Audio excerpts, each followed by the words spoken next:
You will need your front and your back pattern for this. Here is mine because we are going to measure round the armhole. Mind you are going to measure from your actual armhole, not your sewing allowance. So you are going to measure the front and the back, and that is what I am doing here. After measuring my front and my back, I add 16.25 inches. We are going to note that down. Here is my pattern paper. I am going to use this to construct my basic armhole. And the first thing I'm going to do is to determine my biceps. And your biceps is going to be the addition of your front and your back armhole divided by 2 minus 1. In my situation, for example, my front and my back armhole is 16 inches. So 16 inches divided by 2 is 8 inches. I'm going to subtract 1 from that 8 inches, and that would leave me at 7 inches. The next thing I'm doing is to mark my cap height. I'm using 4 inches for my cap height. You can use between 4 inches and 5 inches. Because I am making a puff sleeve, I'm not going through the process of making a standard sleeve pattern. So you can use 4 to 5 inches for any adult and it will be fine. The next thing I'm trying to mark is my sleeve length. So you can use any sleeve length you are comfortable with. For me, I am using 7 inches and I'm making a straight line on that point. Now it is time to use our biceps measurement. Whatever yours is, you go ahead and mark that on the cap height line. So you connect that point to your starting line like I'm doing. The next thing you're going to do is to measure that line we just made. In my case, it is 8 inches, and you're going to divide yours into 4. So 8 divided by 4 is 2 inches. So you're going to mark 3 different points, each measuring 2 inches. So on that point, the center of your sleeve, you're going to mark upwards 0.5 inches. On your first mark there, you're going to mark another 0.5 inches.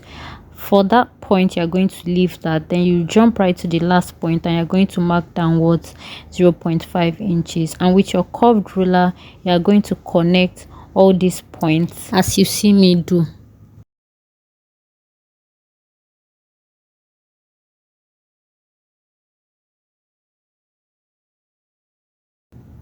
You might also have some pointed corners. Just try and blend those in.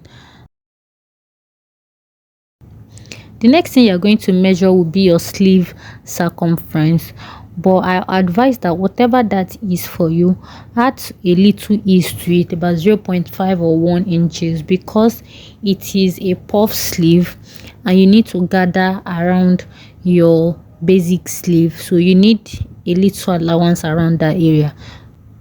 What I'm trying to do here is to measure the armhole I have on my sleeve pattern, just so I am sure it is not too small or not too big.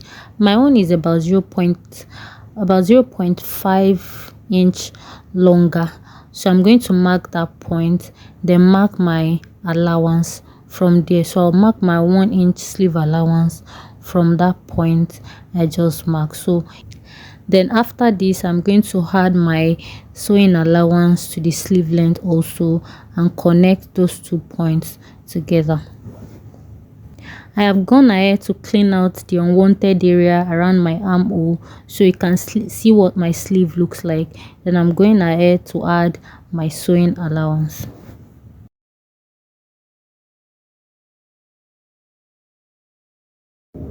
I am done adding my allowances here. Then I'm cutting out my sleeve pattern. Then I went ahead to cut my sleeve on fabric.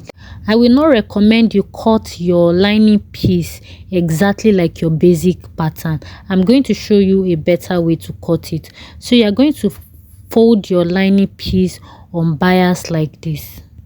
Then you are going to place your basic sleeve pattern on your lining piece like this.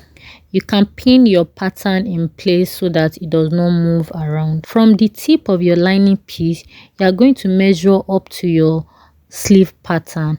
When you get that, you are going to go down by 2 inches. and you're going to mark that round, because if you use your exact sleeve pattern, you are most likely going to touch your paper as you measure. That's why I advise you go down by 2 inches, then you start marking from there. For example, my own is about 13.5 inches, so what I'm marking from there is 15.5 inches. So while my tape is at the tip of my lining piece, I'm going to mark 15.5 inches all through. I hope you get that. This process of cutting the lining piece is better because it gives room enough for your puff sleeve, no matter how big it is, to sit right. If you use your basic sleeve as lining, you're going to have some friction, because your puff sleeve is going to be very big and the lining piece is going to be small. It won't allow your puff sleeve to flow very well. I'm not sure.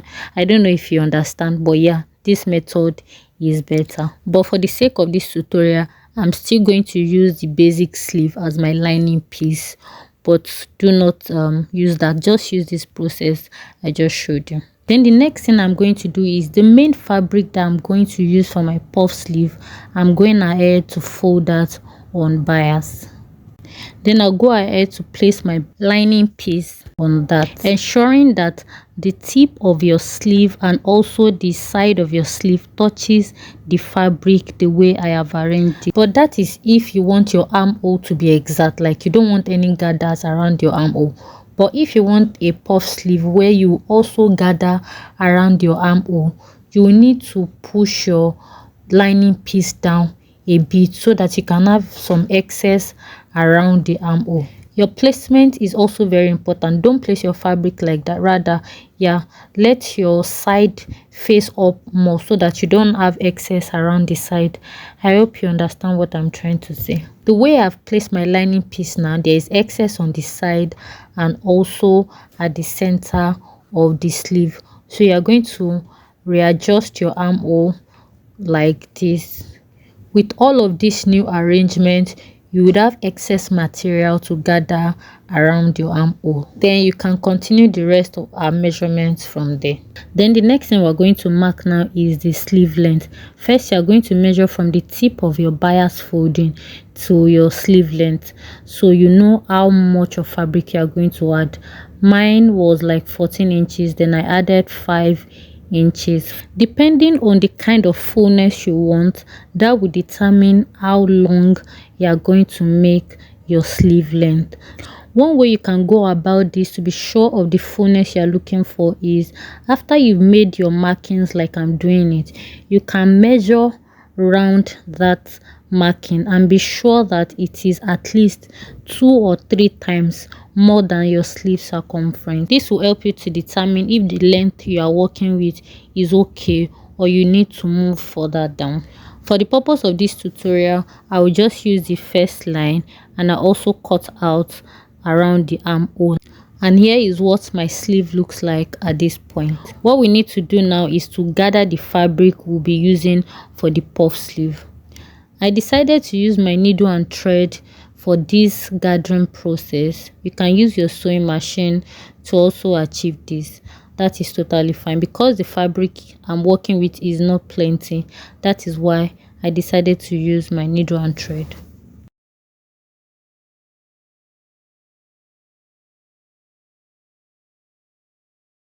When I was done, I had something like this.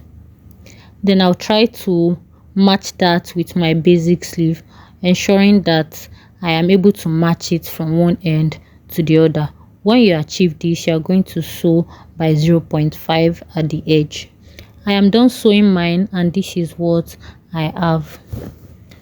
When you are done with this step, you open up your sleeve and iron that area properly. And when you are done, you are going to flip right side facing right side like this and sew by 1 inch or whatsoever your sewing allowance is. You are going to sew that down. I have gone ahead to sew mine and this is what it looks like. Then you are going to open up your sewing allowance and iron that area properly. Then you are going to match the side of the two fabrics together, wrong side facing wrong side, and you are going to flip your fabric out like this. And at this point, our puff sleeve is almost done. So I'm trying that process again. I'm trying to arrange everything so that you can see. So this is what I have. So the more volume you have at the base will determine how big your puff sleeve is going to be. I hope you find this video helpful. Do not forget to like, subscribe, share this video, and I will see you in the next one.